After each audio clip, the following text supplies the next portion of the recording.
Good afternoon, good morning, good evening, ladies and gentlemen. It is your boy, Kala Stutzer, back at it again with another episode of the Foundry Method. Now, if that threw you off, ladies and gentlemen, then you must have missed the past few episodes because we have now changed the podcast name to the Foundry Method to provide a little bit more of a deeper focus on the industry that I'm in, which is kind of a whole bunch of different spaces, but let's just say health, performance, fitness, wellness, all of those things put into a little bubble. And where I'm just going to talk to a whole bunch of dope ass individuals about topics that are relevant to that. Today, though, we have a gentleman on the podcast we've been trying to get on for a few months now. I've been following his career over the past 2 or 3 years. Initially found him because I'm originally from Kansas City, Missouri, and this individual had a stint there in KC for about 5 years, and we'll touch on that today in today's podcast. But I don't want to hold you guys up any longer. So, with further ado, or however the fuck you say it, welcome to the podcast, Alphonso Thompson. Say what's up to the people, my guy.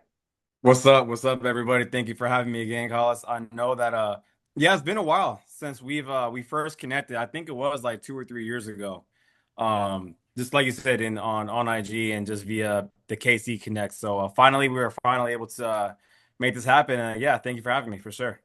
Absolutely, man. Absolutely. Well, before we get into the conversation anymore, I wouldn't be doing my self-service in terms of my investigation before the podcast to say I made a little bit of of some time scrolling through your IG, and I ended up in 2013. I ended up in Tempe, Arizona. Oh, oh shoot, where's this Hashtags, going? hashtag spring break, hashtag with the homies. So I had to. So I had to tap in and say, what were you doing 2013 spring break? Were you on a scale of 1 to 10, 10 drunk as shit, or one super bored and acting like you were having fun on spring break? Let's jump it back to 2013.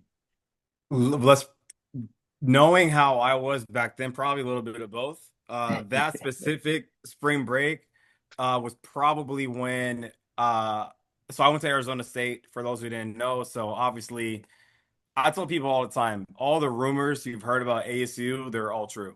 So Party so school. during oh yeah, partying and all that. I mean, it does have good education, that's why I went there to go to school, right? But I'd be remiss to say like, you work hard and play hard too. So definitely it was with the homies then. And if the photo you're probably thinking of, I was either in Lake Havasu for spring break or at my pool. My apartment at the time had a very nice pool. I mean, I'm sure damn near every apartment complex in In Phoenix has a Arizona. pool. Yeah. Yeah, every apartment has a pool. Mine was pretty cool, so it was probably and random as hell too. My roommates were from Alaska. Wow. So the homies were my roommates' homies, actually, who came to visit all the time, whether they were from Alaska or like a lot of them went to school in New Mexico because Yeah. somehow Yeah. they had like some in-state tuition program for like kids from Alaska to New Mexico. I don't know how the hell that happened, Wow. but That's very interesting. random as hell. Either way, they came all the time. So my homies were their homies. We all became homies. So yeah, that spring break photo was probably either in Lake Havasu or just my apartment complex is vibing out. So yeah.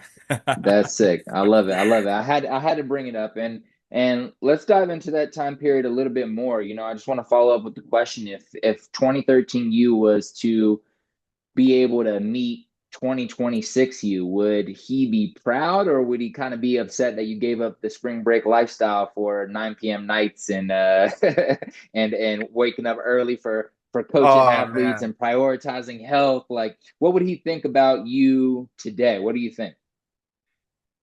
It's funny you bring that up, to be honest, because I was thinking about this, not that exact kind of scenario, but just recently because so 2013 was a key year for me, to be honest, because I was finishing up my last year in school. So obviously, like I just said, I went to Arizona State for my undergrad, and my last year I graduated a semester early. So I actually was December of 13 was when I technically graduated.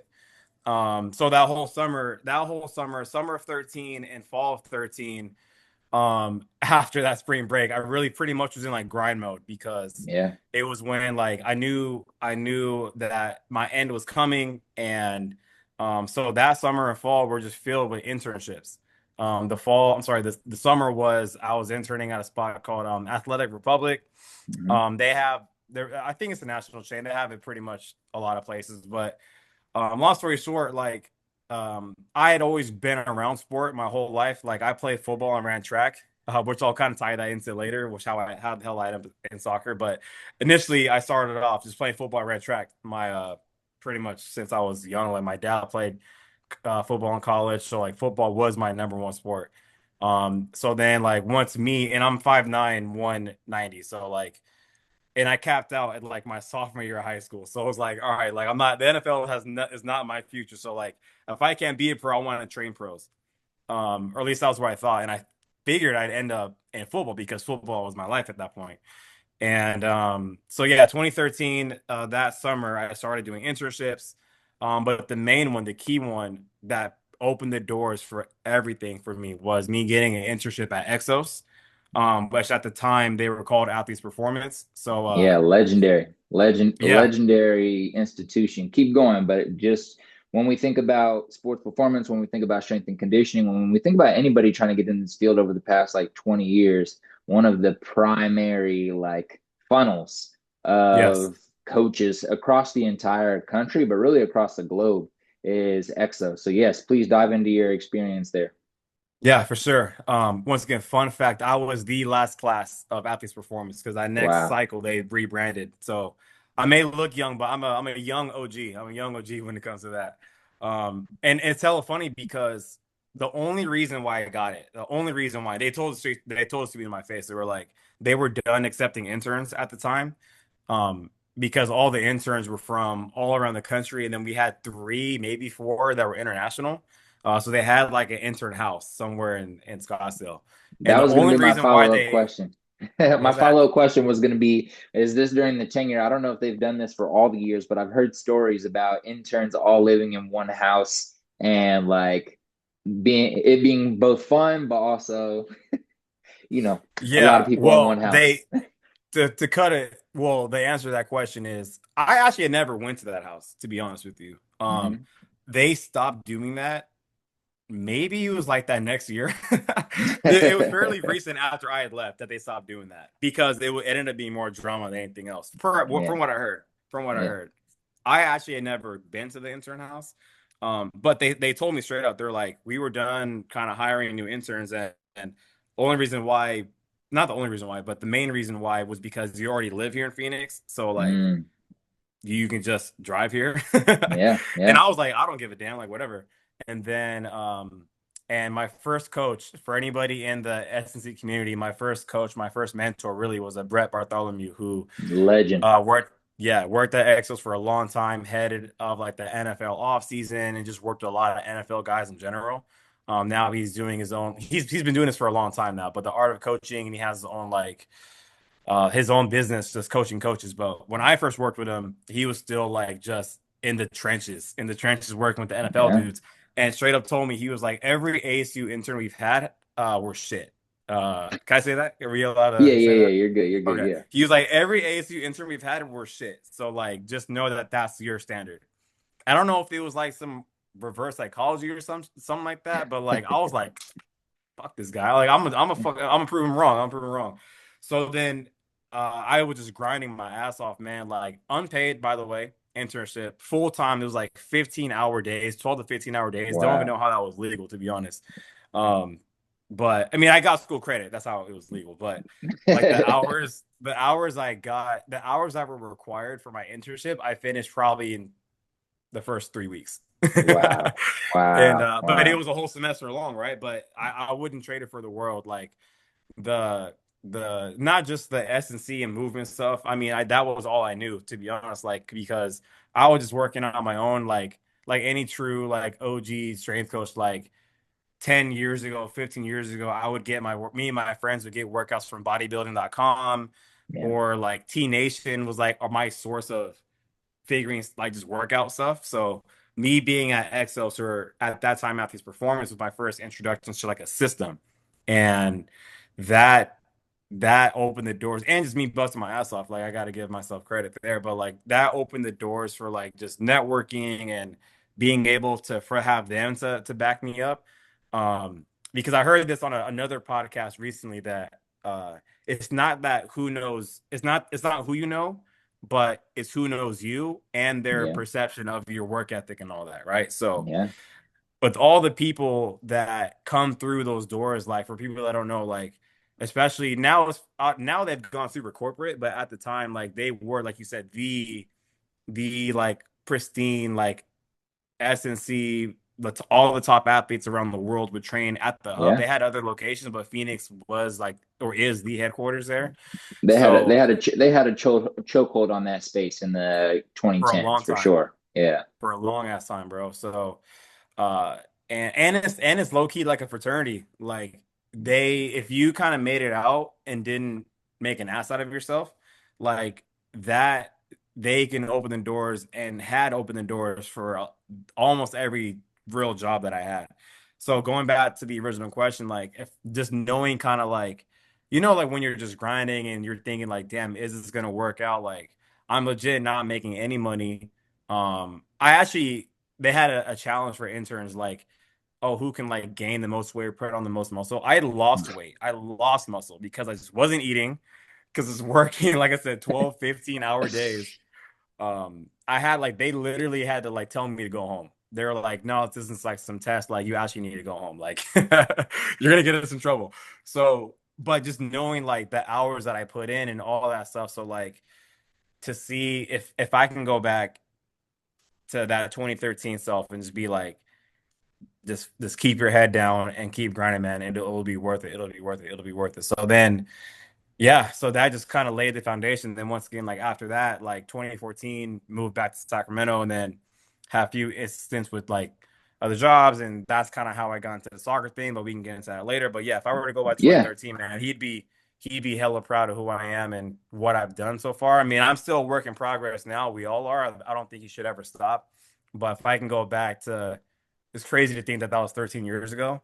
If I were to go back to like 13-year-old Fonzo with, I'd be like, and they'd be looking at me like, damn, like I actually got like bigger and more shredded the older I Yeah, I was got. about to So it's say like, at the beginning of the podcast, you said 5'9", 190, and you tried to cross over. I was like, that's pretty solid. That's pretty solid. yeah, We can all see you taking up a little bit of frame on the Zoom video right now. Like, yeah. Nah, eh, and we're eh, just we're eh. just close. We're just close. The camera's close, but Nah, I but no, love for it. legit though, like I've been like my, maybe, I mean, soccer has had an influence because I feel like you have to be able to know what you're prescribing, like how it physically feels to prescribe stuff. So I feel like Yeah, you should do the workouts yourself and like do the conditioning yourself. So over the years, I have gotten really into running. Like the running for soccer and the running for football are two completely different type of running, right? So, but yeah, that is just crazy, man, to think like those, and like you always hear like songs that always kind of like can take you back. Like songs are just like little time capsules, man. So like anytime I listen to like any J. Cole of like the warm up or sideline story, yeah, yeah. um that any of like those like 2010 through like 2013 songs, it's like it just brings me back to those moments where we were just grinding and struggling. So he'd be really proud of who I am, what Nah, we've done.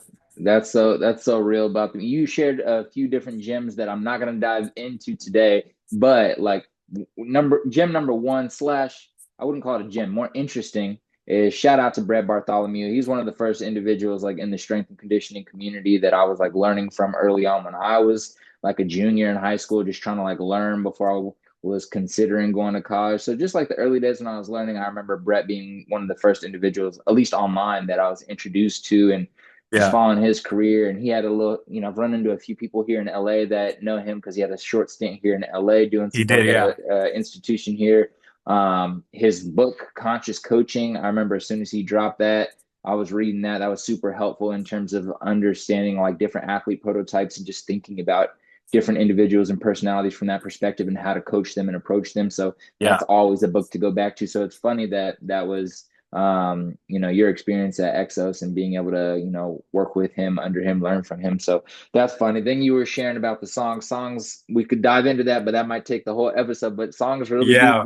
bring you back to certain moments and put you in a certain nostalgic vibe. Sometimes it can be sad, sometimes it can be exciting, sometimes it can be motivating, but it's really funny. Just like when music comes on, you're like, "Fuck!" I remember when I was in the car with Mills and Dre, and we were riding around.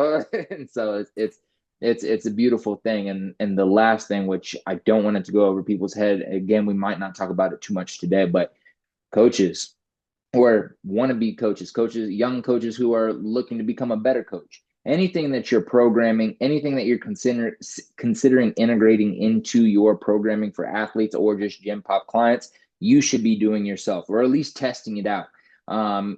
Integrating it into your program somehow for a few weeks to see, like, what does this feel like? That way you understand what the client is going through. Again, all individuals are different and they might feel it differently, but you need to understand, number one, why you're using it. Number two, how is it going to feel, and how can you coach it to this specific client? So I just didn't want that to go over people's heads, but just take that with you, ladies and gentlemen. We're not going to dive into it more, but take that with you.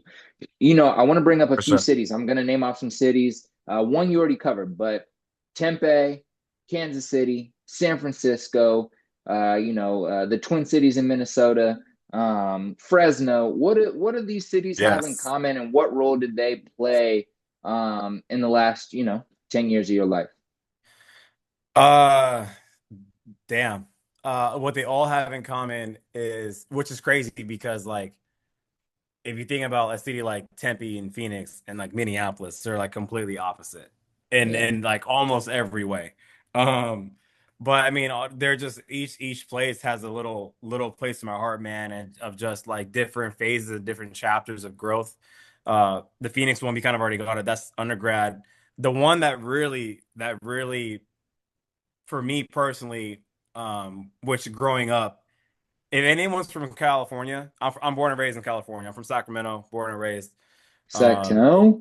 Sacktown. Yeah, my family's from LA, so like both my mom and dad from LA, from LA. So all my life going from Sac to LA. So obviously to go to LA or Sac, either way, you got to drive past Fresno, right? Mhm. So whether you want to or not, you got to drive by it, and or unless you take the five, because then you can avoid it. But you get what I'm saying.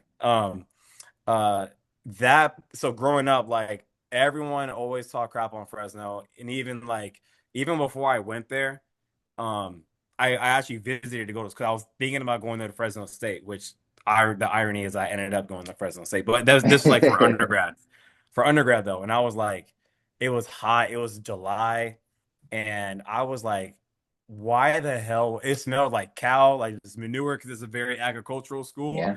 And I was like, there ain't no way in hell I'm gonna go to this damn school. Like, F that. So then, oh, Arizona State, easy, bye, see ya. But the place where I grew the most as a professional, as a person, as a man, 100%, it was in Fresno, California, man. Like the stuff that I just went through, just personally, just education. So I went there for grad school. And it's a funny story how I ended up there, but that would take too long. But I ended up there for grad school, and just like the people I met, that's why I really got into the soccer world. So Fresno, without Fresno, I wouldn't be where I'm at professionally. I wouldn't be where I'm at personally. That's where I really got my jump start to my soccer career. So like of any of the places, Fresno, for as much as I hated living there, like I loved it so much. Like it's such like a love hate thing. It's really the people. The people made it so special to me and so great. I still talk to people from there now. Like some of my best friends, like that I'll go to their weddings, like go to mine if that ever happens. Whenever I'm in California, I always try to make a trip down to Fresno, man, for real. Like Fresno, I love it so much, and the people there so much.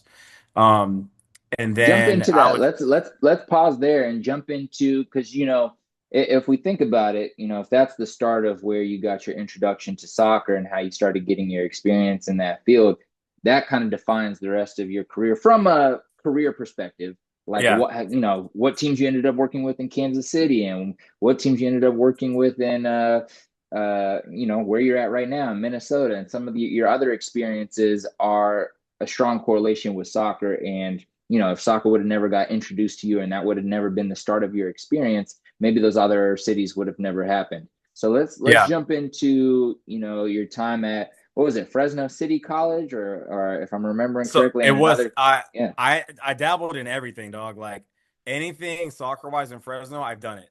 Like so so before I even get to that, so like super quick story. So how when I said that Exos kind of opened the doors for everything. So super long story short, my towards the end of my time at Exos, they hosted an NSCA conference and Exos as interns. You know, we're kind of just little minions running around doing internship, right? So then at the end of it, one of the speakers, Dr. Wade Gilbert, who is a sports psychology professor at Fresno State, had a talk on just like even though sports psych, he researches a lot of just coaching research and talent development. So he'll research like and because he was at UCLA, so he studied a lot under like John Wooden and just like Mm-hmm. all winning coaches of like every sport, like the New Zealand All Blacks, like just Yeah. legendary teams, right? Legends. Anyway, so the conference was over, and then Nick Winkelman, who was the head of education Mm-hmm. at Exos, was like, "Hey, Alphonso, you have a car, right? Yeah. All right, you're gonna take Wade to the airport." And I was like, "What? Like, I don't have gas." So then, anyway, so I took him to the airport, and that's how we connected. And then he pretty much got me in the Fresno State. I mean, there's little bit more to that story, but he pretty much got me in the Fresno State. So then, uh, I go to Fresno, and my first semester there, I'm just kind of vibing because I took a year off of school. So then I'm just kind of get my feet wet back into school. And then towards the end of my first semester, maybe first few months, we just had a catch up meeting, whatever, because he was like the chair of my thesis and all that stuff. So he was Yeah. like my main point of contact. He's like, "Well, how's everything going?" I'm like, "Oh, it's cool, but I want to get more like connected in sports. So like, do you have any teams that I can like work with and all that stuff?" And then he's like, "Oh yeah, like He then later called back to me. He's like, "Yeah, the women's soccer coach, I know him very well. And, like, gets you connected with him." So like, all right, cool. So then, a long story short, I end up doing like just the warm ups for the women's soccer team at Fresno State. He liked it, so then I kind of got like a GA position that next semester with them, helping out in the gym. Not really at that point. I was kind of more like the mediator between the gym and the field and the warm-ups and all that.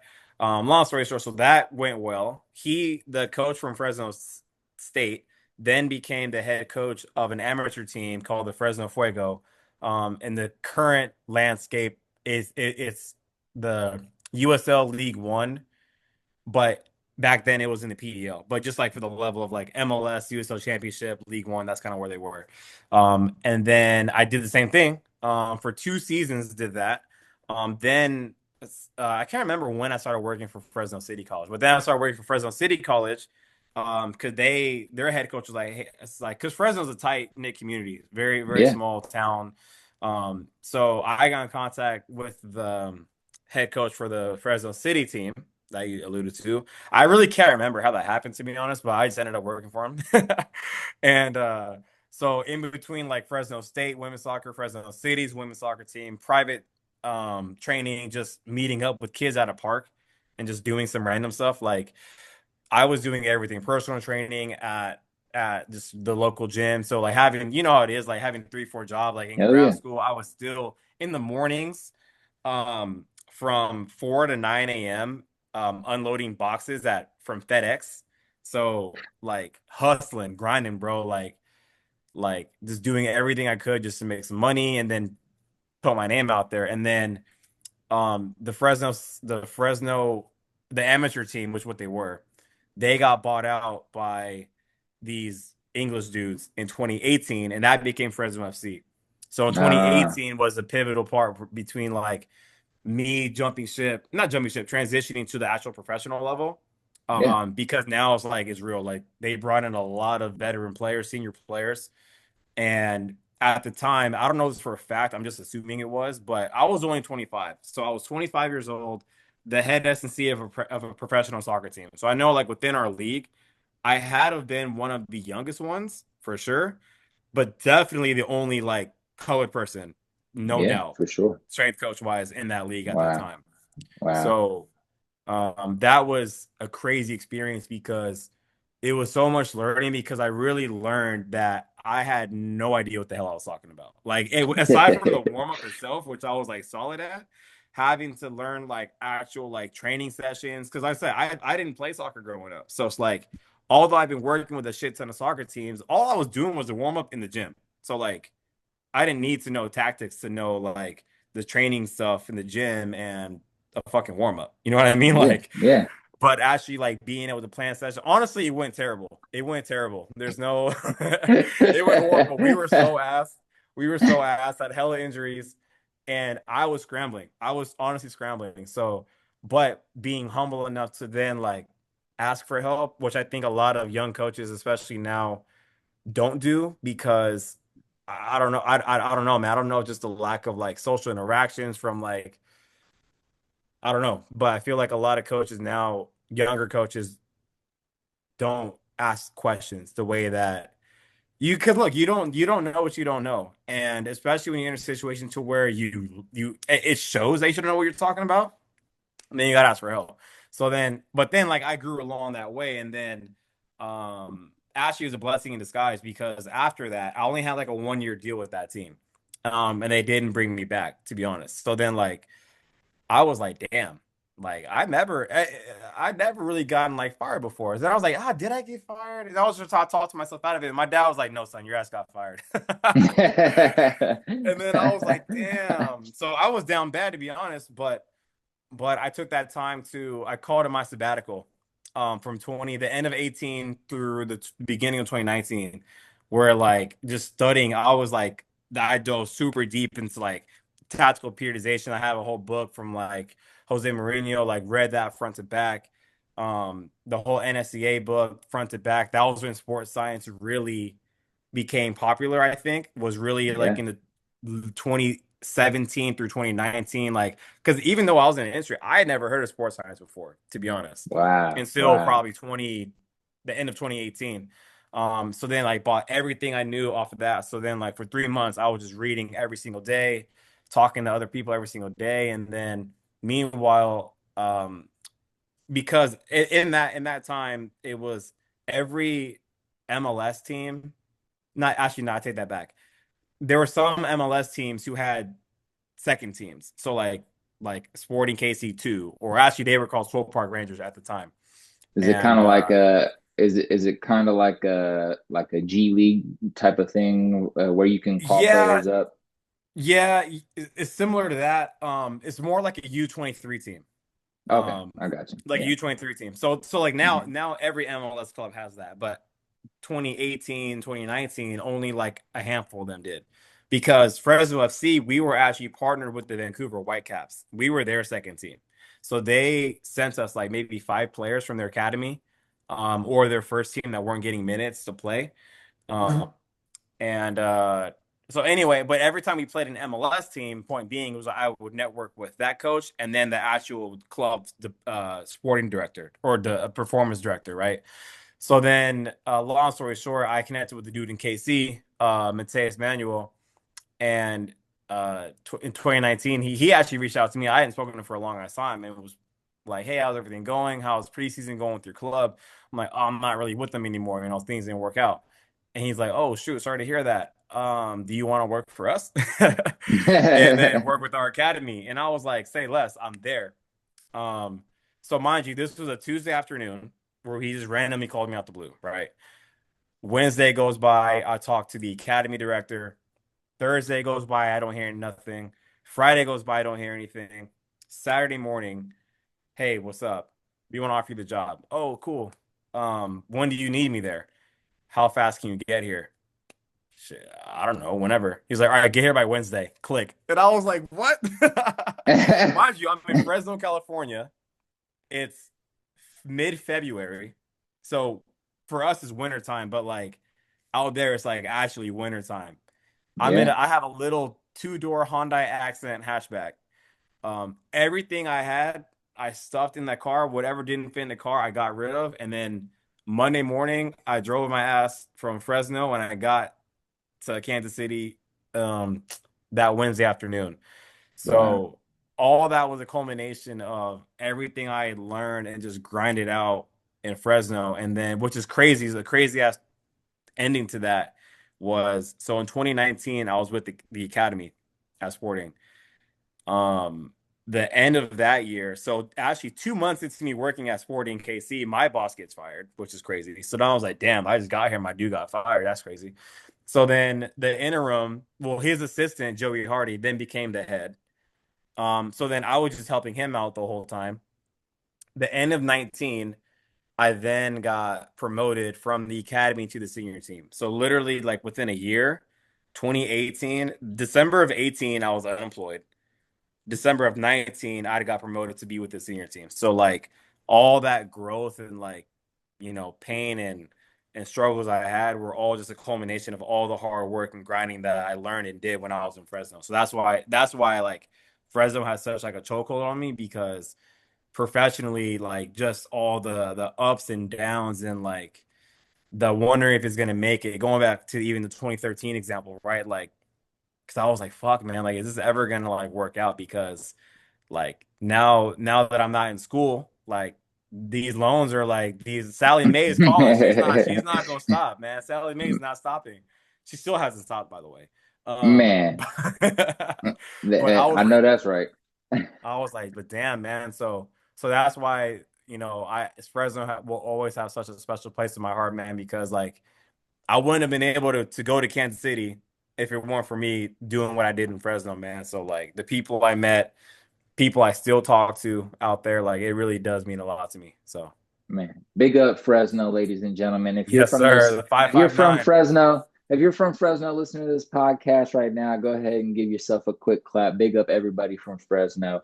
That's just a testament to showing up as much as you can. You know what I'm saying? I think I made a video about this on Instagram yesterday. It's just show up where you can. If you can show up by calling somebody like a mentor, like the gentleman that helped you get from Exos to Fresno, if you can go work and take any interning opportunities, whether it's free or underpaid, to kind of get exposure and get experience and meet other coaches and connect and network and connect with other athletes who you might be helping out during your interning time, like wherever you can, show up where you can, or what do coaches used to say, show up or shut up?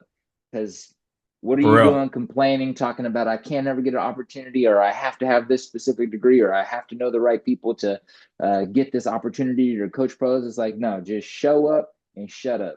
Show up, do your best where you can, get in where you can. I'll give an example right now. I've been coaching for 10 years.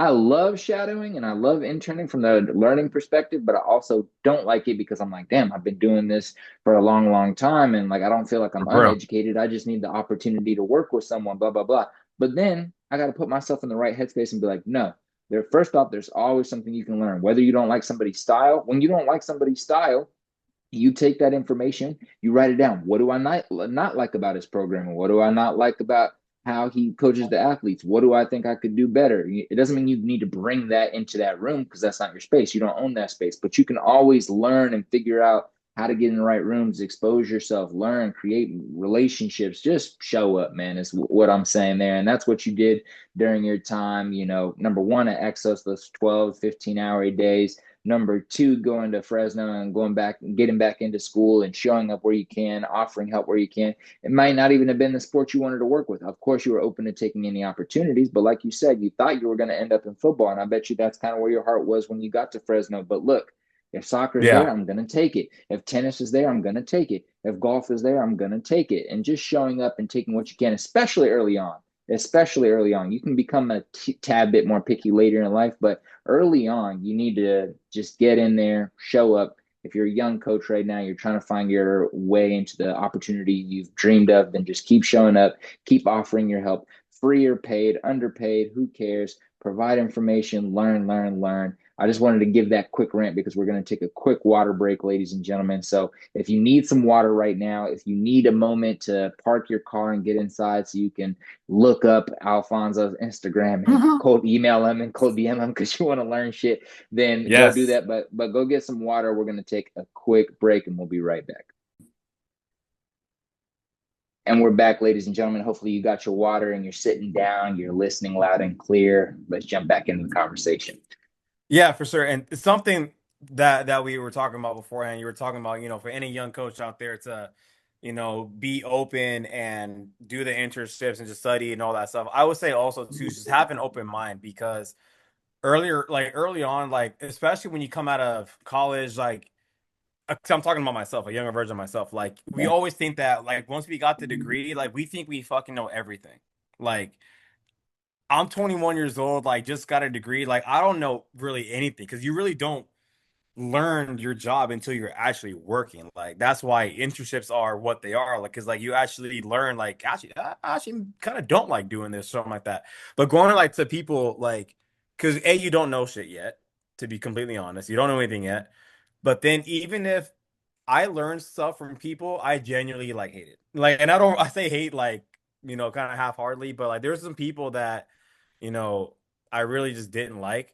But I was like, let me be open and actually listen to what they're saying because there are a handful of like just whether it's like theories of movement, actual exercises, or just things about the human body that I actually picked up on, but I wouldn't have picked up on it had I just like closed them off and like not actually listen to what they had to say.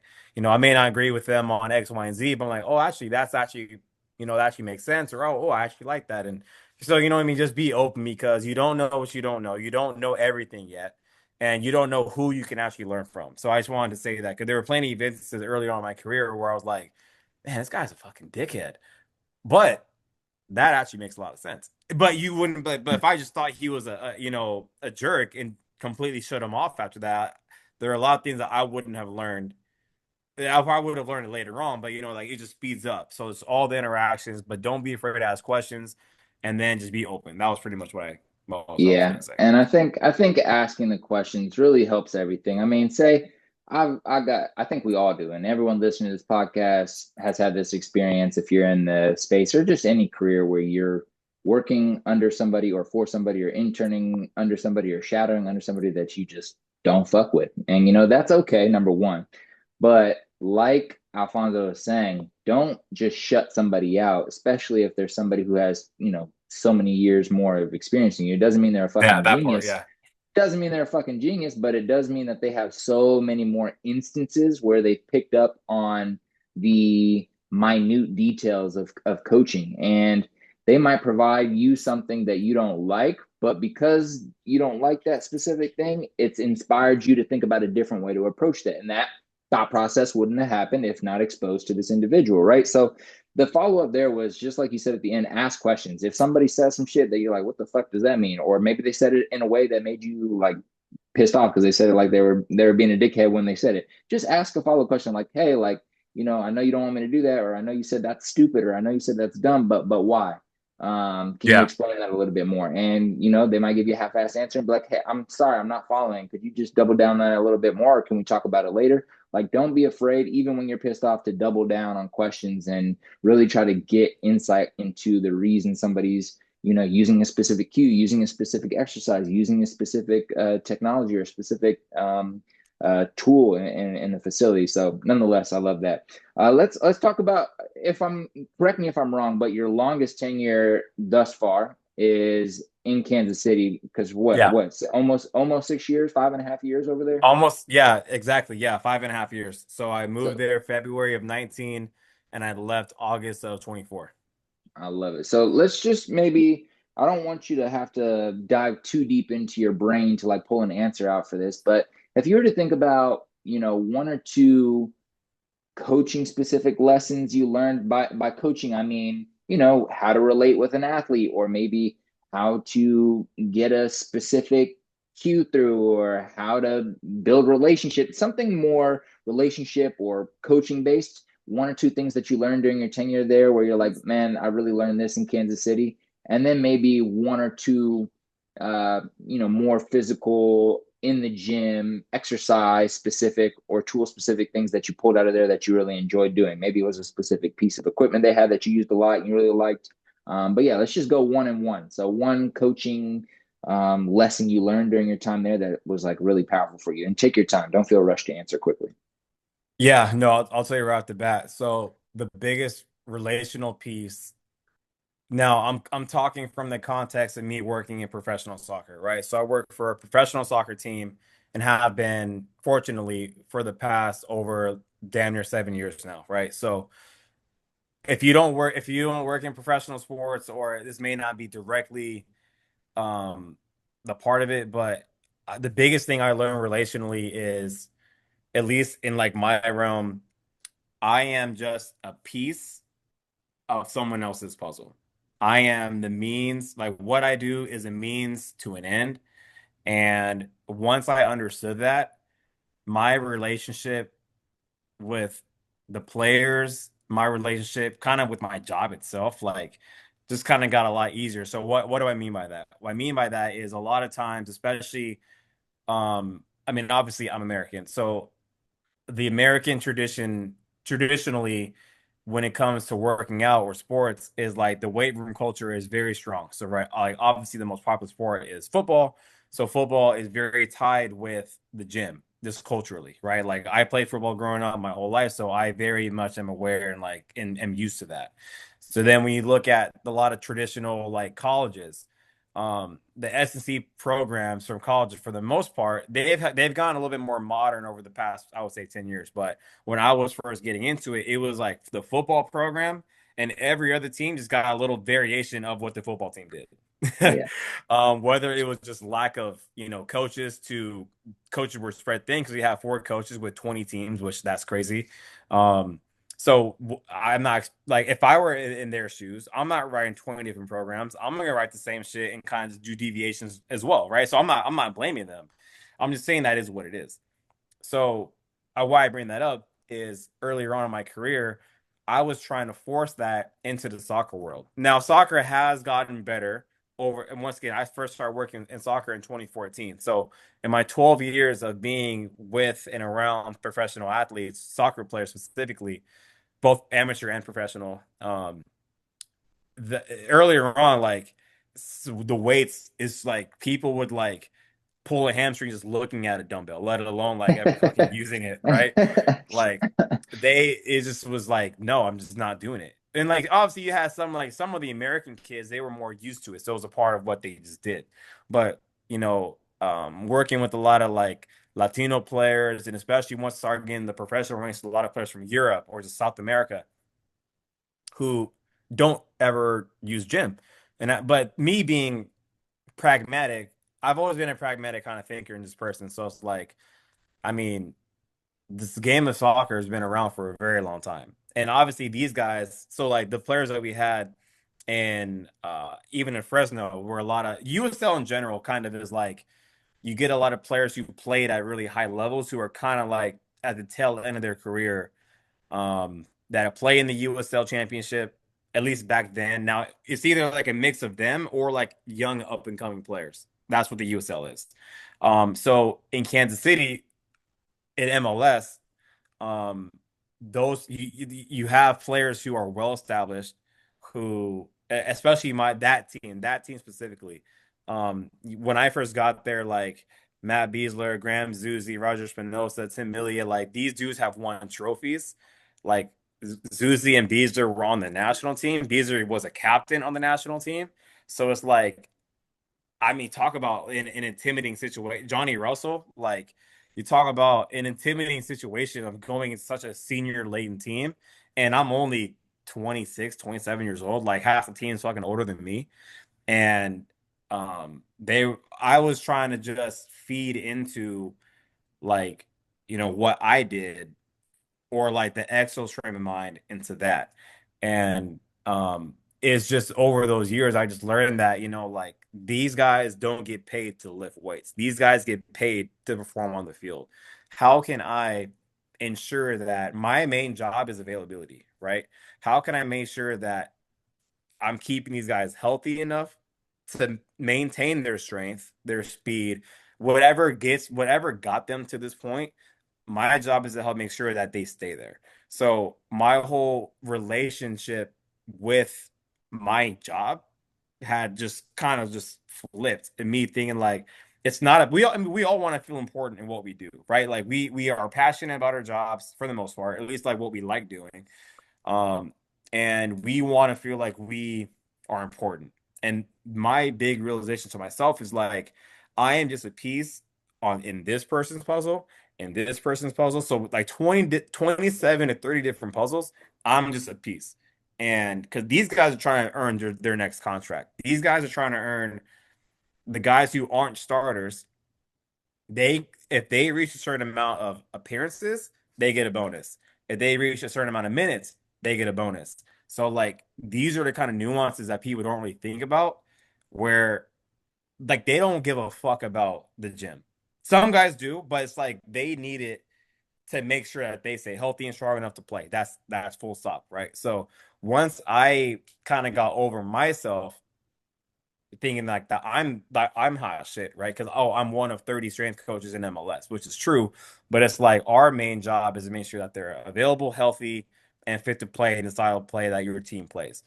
And the fortunate part for me, um, which kind of fed into that, to be honest, was Peter Vermees was our manager the whole time I was there, and he's a very traditional, old school guy who loves the physical part of the game, almost too much so to where he would kind of meddle in what we were doing, but that's besides the point. That's a whole nother conversation. um but he was kind of feeding us like, hey, like gym and fitness, be strong, tough, all this kind of stuff.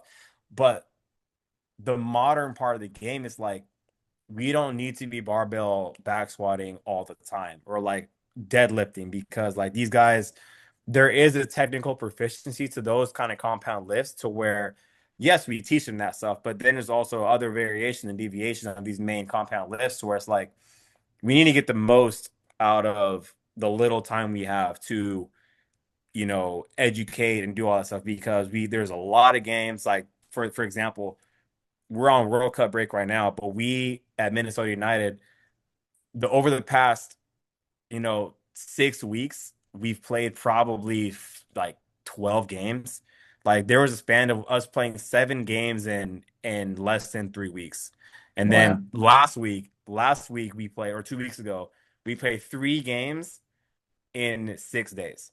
3 games. So every 2 days we were playing, right? So it's like where at one point is, so once again, so my transition had to go from like just gym meathead type shit to really on the more like health restoration part of it. So once I kind of got to that, and once I started really understand like how soccer players are, that's when my relationship with them changed, because like it was me like joining their team as opposed to being on the other team, if that makes sense. Like it's Yeah. not about me, it's not about me and my agenda of just like, oh, like the bullshit matches, like, oh, like our guys, I got 10 more pounds on his bench press. Like, who fucking cares? Like, I don't, like, I shouldn't care about that. I should care about, like, his availability and him being able to do what helps feed his family. Like, that's what my job is. No, I So, love that. that relation part. And then, um, yeah, that pretty much, like, and that didn't happen overnight. That happened probably over my first couple seasons, at Sporting. Um, and to kind of tie along with that, the thing that I didn't understand, well, let me reframe that. Going from like the relationship to the actual like exercises. So going from exos to where people are familiar with exos is a very like functional, total body, like everything is like, kinetic linking and all that other shit, right? So, which is a huge part of my training philosophy to this day, where I underappreciated, where in the beginning, like once I was kind of after exos, I kind of like I shunned it to the side because like, oh, there's no room for isolated workouts or isolated exercises, right? Um, where once you're in that setting, like I completely undervalued, especially once I transitioned to more of like the health restoration side of it, like isolated hamstring work, isolated calf work, isolated quad work, machines, all the shit that I kind of like bastardized because I was in the whole like functional bro era, like post Exos, of like, no, sometimes you need to just isolate that motherfucker and just like get that shit strong isometrically, eccentrically, whatever. And like, so, the seated like hamstring curl, the prone hamstring curl, like gold. Or like for knee tendinopathies, especially this season, like for whatever reason, like this season, actually I know why, I won't allude to it. But we've had a lot of like kind of knee knee stuff, quad stuff, right? So like using that or like wall sits or just things that isolate tendons and muscles like where before I would never do that. I those were the type of things where I got really at groins, right? So like you think about the major things that soccer players, they injure their hamstrings, their groins, hip pelvic area. So like things that are isolating from an exercise standpoint have totally shifted my way of thinking. We're considering more of like the health restoration aspect of the training. So yeah, super long answer, but in the beginning, relationally, it's more so me knowing that I'm just a piece of someone's puzzle and kind of helping them. Some guys, I mean, the some guys want to get out there in the gym. Like I said, it's easier now than it was like 10 years ago in the gym. Guys are more accepting to it. Guys are more wanting it just because MLS with just our league, um, it's a very athletic league. So like the quality has definitely risen because there's more money in the league. Teams are able to pay for better players. Better players brings better quality. But within that, you still have a lot of transitional moments because guy teams can't keep the ball the way they want to keep the ball. So they have to rely on athleticism. So over the course of this just the league changing, you'll see players buy into it more so now. But even then, like you got to meet the individual where they are.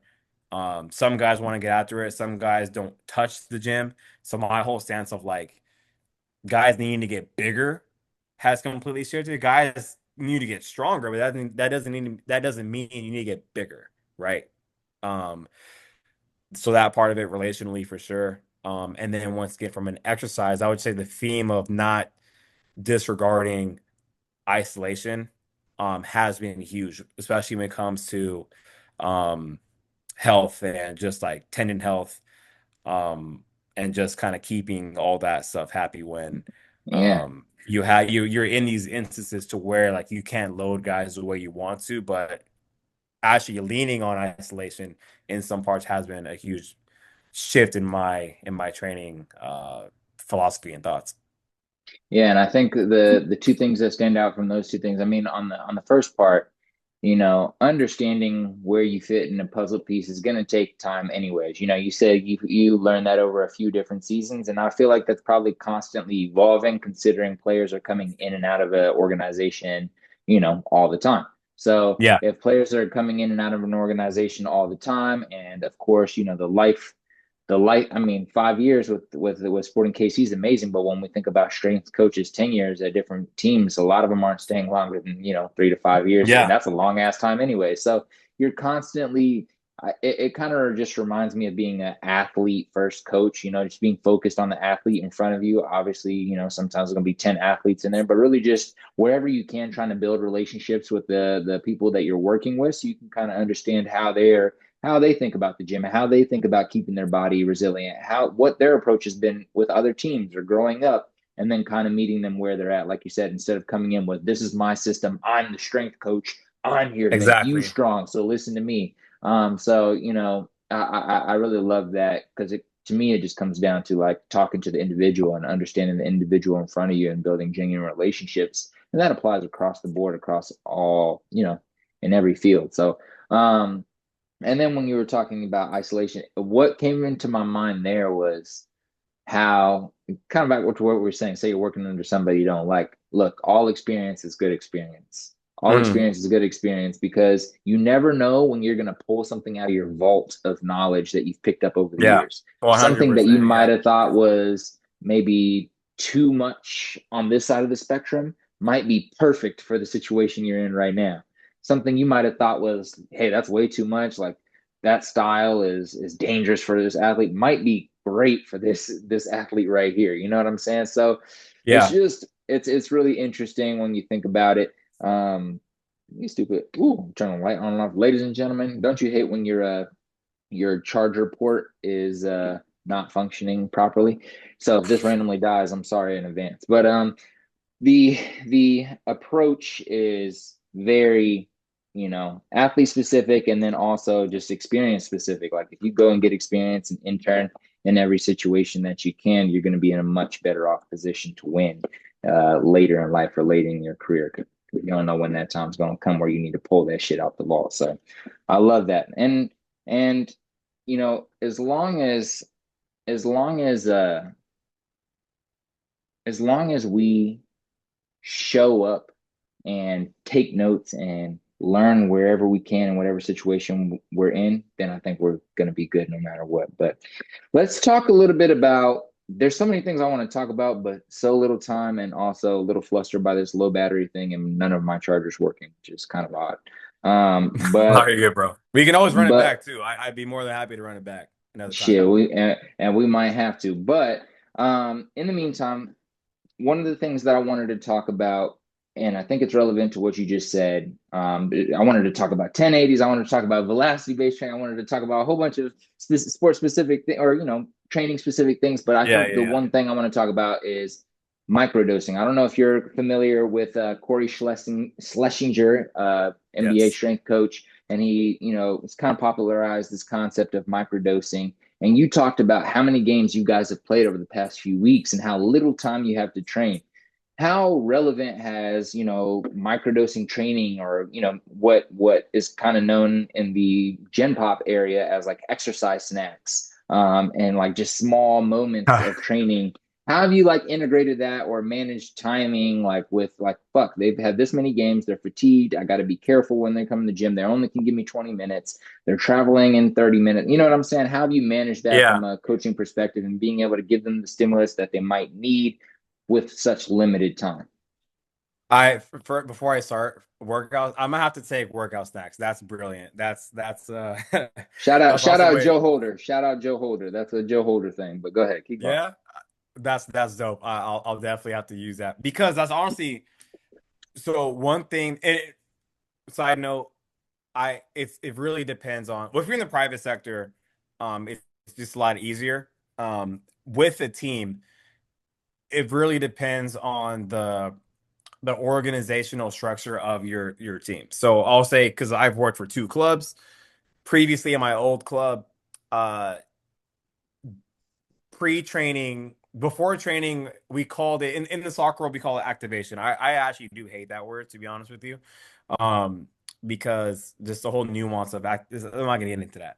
But pretty much like the pre-training, like activation or warm up before the warm up, where guys, they'll roll out, they'll do some like thing about like classic mini band stuff or just any general movement beforehand. So at my previous club, we would try to make them actual like gym sessions, like mini gym sessions. So talking about microdosing, right? So because you think about the dog days of just the MLS season is so long. And actually now we won't really have dog days this summer anymore because the calendar is switching up. But when you get into the periods to where we just came into, like April and May for us, well, for the whole league, for example, not just us, but the whole league, April and May were just cluttered with games. So it's like, how are you going to be able to maintain any sort of strength or any sort of resiliency when you're just playing game in and game out? And for the guys who aren't playing, it's the easier to do that with. The guys who are playing, how are you going to do that? So the way that we've done it and have been successful with it is pre-training. So before training, we call it activation, but it's really just a mini gym session. So where exactly what you said, I got 20 minutes, and I just the over my years, like I could tell someone who's inexperienced, when they have just a laundry list of so many different exercises. And as I've got, and once I'm saying that not to like bash on because that was me as well, right? Um, you think that every single thing, like you got to fit in every fucking exercise to where your gym session or even the warm up has like 15 different exercises in it. So where I really have just found like knowing what the theme of the session is for one, but then like, okay, we need to prepare them for the session, but then also I know that we need to actually strengthen these tissues on these days. So then I'll literally have a total of 5 exercises where maybe six, but two or three of them are kind of like active mobility stuff. Active mobility just kind of prep the pattern, and then an actual loaded pattern, and then like that's it. 2, 3 sets of really 2 or 3 exercises, done. And just being older in my career and just really knowing what matters, that gets the most bang for buck. Once again, talking about patterns, whatever the pattern I'm looking for, we then we're just gonna train it and do it. We're gonna prep that pattern mobility wise, but once again making it active because they're already kind of rolling out and doing all that ground based shit anyway. To where there's so much information in today's world that I mean, you still need to do it, but then like everyone's so well informed. Guys kind of have their own idea about that kind of stuff. But then it's like, okay, on our -4 session, or like we're 4 days from a game, it's tighter spaces, is going to be a lot more quad, calf, groin type of stimulus, right? So then how are we going to load these frontal plane patterns or like these sagittal deceleration patterns movements? So then we just do that and we just load it. And then from a posterior chain. So we do that. And once again, that's all in 20 minutes. So we really do like 5 or so minutes of like some active movement, kind of get the blood flow going. Then the rest of that time is allowed for them just to focus on 2 things, 3 things at most. And if there is a third thing, is because I'm complexing different movements together, right? So, and then just being super consistent in that. So, like our season, the first half of our year, talking about like even outside of preseason. So our season started mid-February and it just ended this past Saturday, the first half of our year. Wow.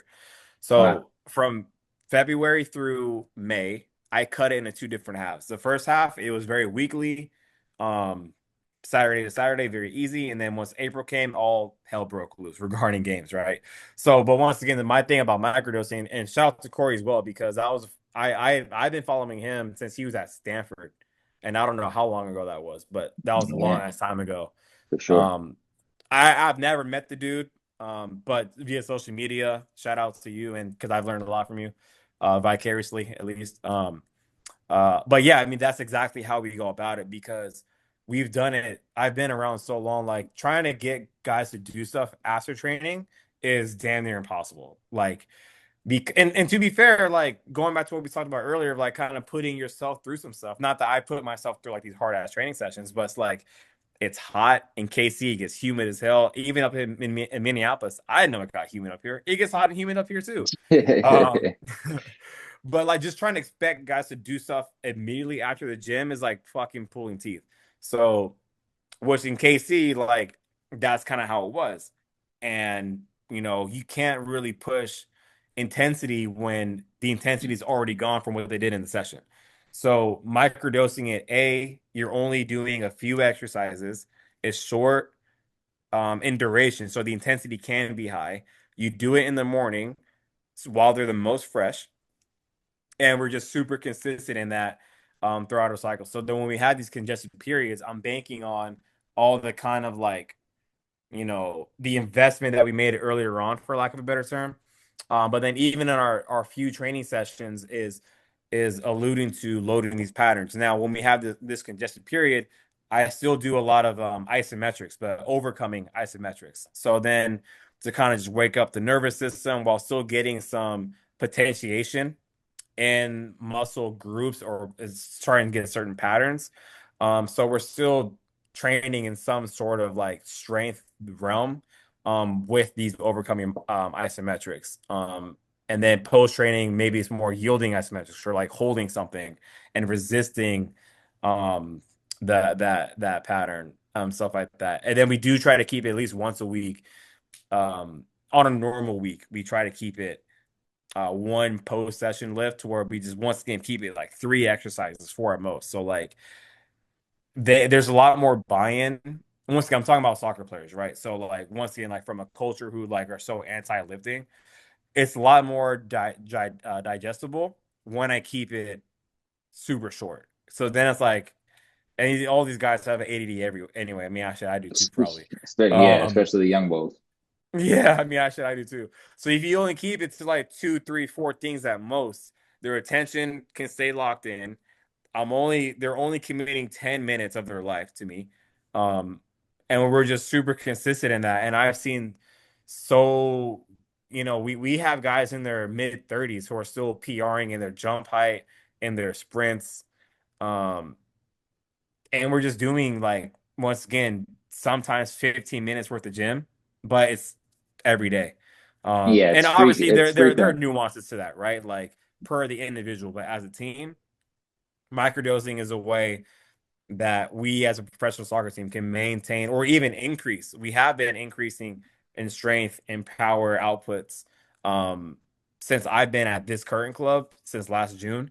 Um, something that was more difficult to do at my last club, but it wasn't as if like we didn't want to. There were just a lot more obstacles politically, organizationally that we had that we couldn't really work under. Which I once again like I know that's kind of in a perfect scenario for us. So like for the coaches who are like at lower division teams who don't have equipment, don't have the resources, or even if you're a player that listens to this, who because I work with some players online who don't have a gym at their club or the only time that they can do stuff is after training. I would just give yourself time after training, to actually like give yourself a couple hours to kind of like recoup. Because even if you do go every day, like it doesn't need to be like balls out every day, super high volume, like 3 or 4 sets of like 10 and 12 reps, like that'll kill Yeah, you and I for think sure. for yeah, and I think that's why the microdosing concept is just so powerful for athletes in particular Yeah. because I think it really helps you clean up your system as a coach, number one, but as an athlete who might not be have a strength coach that works with their team, or maybe they're super young and so they don't have a strength coach, or maybe they're at a school that's just underfunded and they don't get as much services, so they're working on their own, being able to understand the importance of intensity, intention, and frequency. If you have those three things and you understand how to divvy that up throughout the week, you'll get the stimulus you need. And let's not forget that our on field time and our game time is a stimulus too that we still need to recover from, and might adapt, find some positive adaptations from as well. So I think I think the microdosing concept is something that I would really love to dive a little bit deeper in with you next time on the show. But for sure, I think it's super powerful for coaches who are, you know, dealing with a system like that, especially end of the season where there's that many games and you have such little time. Plus, the athletes don't want to be in the fucking gym for 90 minutes. There Yeah. again, it's not the culture of soccer. It's also not the culture of tennis or golf or volleyball. There's so many sports where that's not the culture.